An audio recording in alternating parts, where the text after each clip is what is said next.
आज हमारा स्टोरी है एक शेर और एक चूहे के ऊपर। आज हम इस स्टोरी का ट्रांसलेट करेंगे और इसमें जो भी वर्ड है उसका हम मीनिंग बताएंगे, जो भी ग्रामेटिकल रूल है वो भी हम बताएंगे इसमें, ताकि आपको इंग्लिश रीडिंग करना इजी हो जाए आपके लिए। तो चलिए शुरू करते हैं। द शेर और चूहा। रेट यानी चूहा। चलिए लिखा है क्या है। One day a lion was sleeping. एक दिन एक शेर वाज स्लीपिंग क्या कर रहा था, सो रहा था। इन अ फॉरेस्ट, जंगल में। था यानी सो रहा था। इन यानी में, किसमें, एक जंगल में। फॉरेस्ट यानी जंगल। एक दिन एक शेर सो रहा था एक जंगल में। A rat ran over him. A rat ran over him. एक चूहा, ओवर यानी उसके ऊपर, रैन यानी चढ़ गया। चूंकि रन का V2 है, ये पास्ट इंडेफिनिट टेंस है, तो यहाँ रन का मतलब होता है दौड़ना, तो इसका अर्थ हम यहाँ पर क्या लिखाएंगे, चढ़ा। ये तो है इंग्लिश और हिंदी। आप ज़रूरत के अनुसार से सेंटेंस में आप अपना शब्द को चेंज कर सकते हैं। उससे के ऊपर, हिम यानी उसके ऊपर। रेट दौड़ते हुए चढ़ा, ये भी लिख सकते हैं हम। तो यहाँ हम क्या लिखेंगे, एक चूहा उसके ऊपर चढ़ा। द लायन, शेर, वोकअप। वेक का मतलब जागना होता है, उसका V2 है, सब पास्ट इंडिफिनिट है। वेकअप यानी उठा या जगा, ठीक है। ही वाज एंग्री,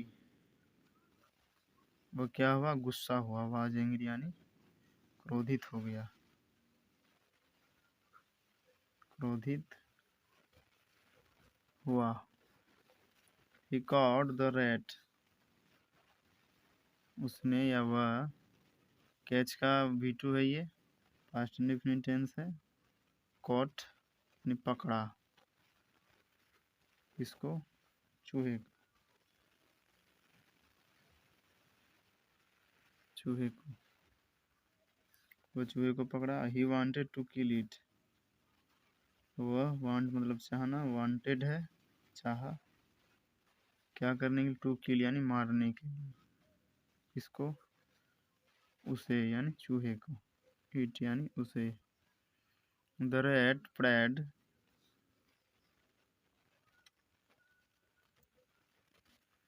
आगे है the rat prayed for its life. चूहा प्रेड, प्रे यानी प्रार्थना करना, प्रेड है V2 है, ये पास्ट इंडेफिनिट टेंस। इसका क्या हुआ, प्रार्थना किया।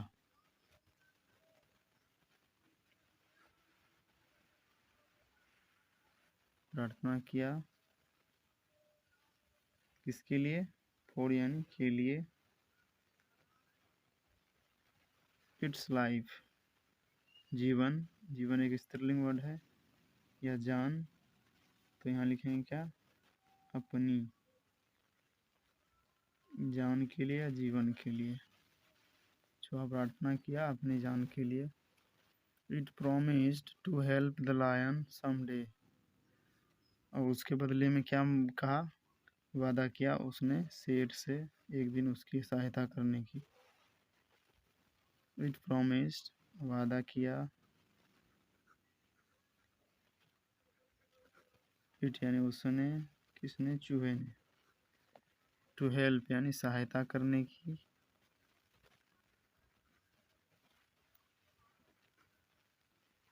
किसकी, शेर की, किसी दिन। समडे यानी किसी दिन, ठीक है।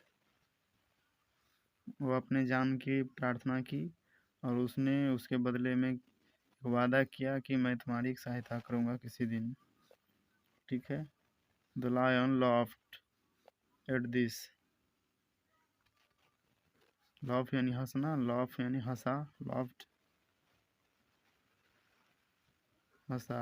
एट यानी इस पर, इस दिस यानी इस पर क्या हो, हंसा। बट यानी लेकिन, but it set the rat free, उसने सेट यानी कर दिया, रैट यानी चूहे को,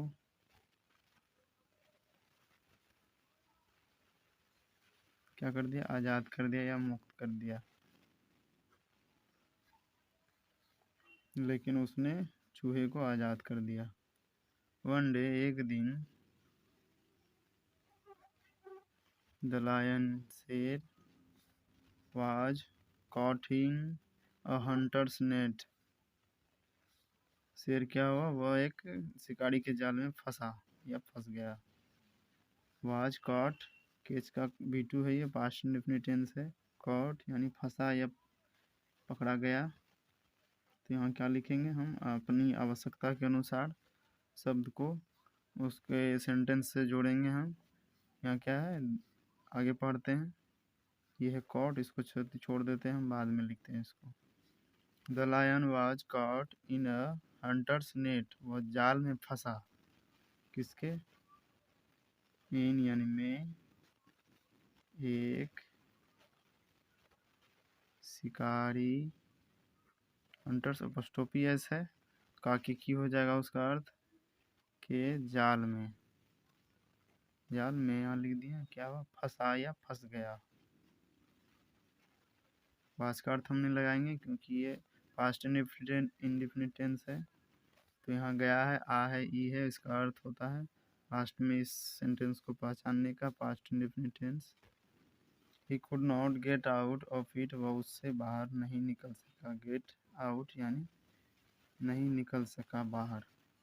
ही रोड लाउडली, वह रोड मतलब होता है हमारा गरजना, रोड मतलब गरजा, लाउडली यानी जोर से।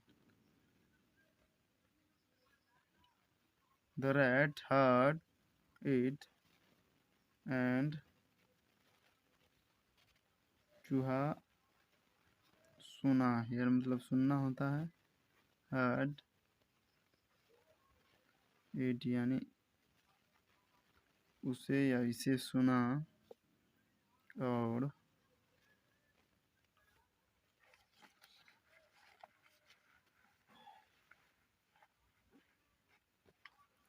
immediately came running towards him, immediately यानी तुरंत, came का V2 है, ये कम का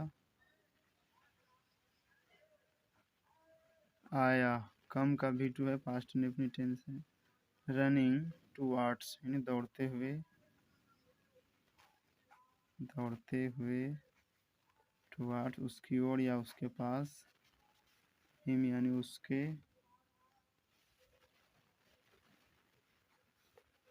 पास, ठीक है।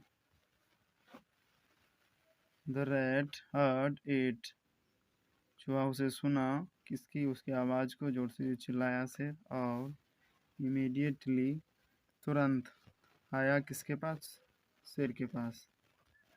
The rat bit the net with its teeth,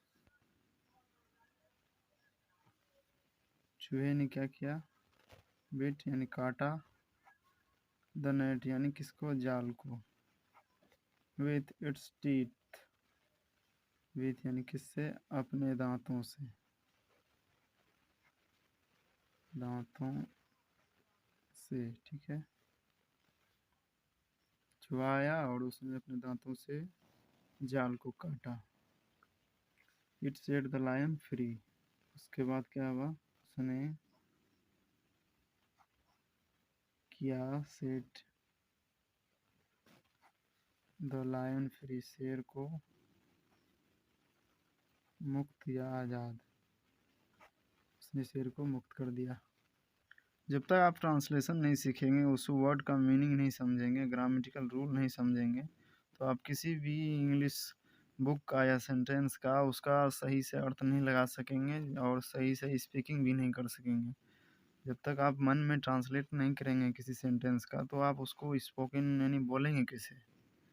तो इसलिए ट्रांसलेशन ज़रूरी है। इसके साथ आपको ग्रामेटिकल भी जो भी रूल है वो उसको भी तैयार करना ज़रूरी है, और जो भी वर्ड है उसका अर्थ भी आपको हिंदी में जानना ज़रूरी है, तभी आप हिंदी में उसका अर्थ निकाल सकते हैं। किसी भी सेंटेंस का इंग्लिश का आप ट्रांसलेट कर सकते हैं हिंदी टू इंग्लिश और इंग्लिश टू हिंदी।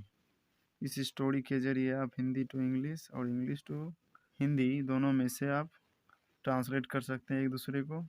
तो इसके लिए आपको हिंदी और इंग्लिश दोनों में वर्ड का मीनिंग याद होना बहुत ज़रूरी है।